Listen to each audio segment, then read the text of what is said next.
Assalomu alaykum yurtdoshlar. Bugun Finlandiyada dam olish kunisi. Bugun yana dengizga keldim dam olish uchun. Men har safar dam olishda shu yerga kelib ketaman. Chunki dengiz bo'yida dam olish menga yoqadi.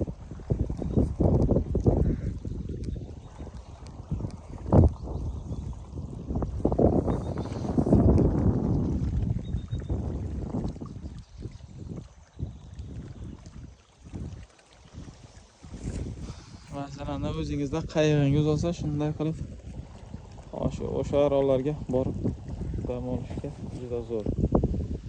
Mana qayiqlar bor. Lekin uni egalari bor.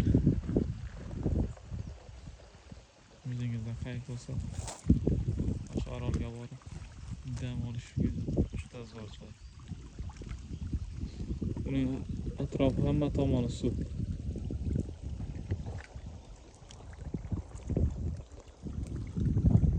Avvalgi safar bu tarafidan kelgandim. Bu safar esa bu yoqdan aylanib keldim. Mana velosipedda yuribman.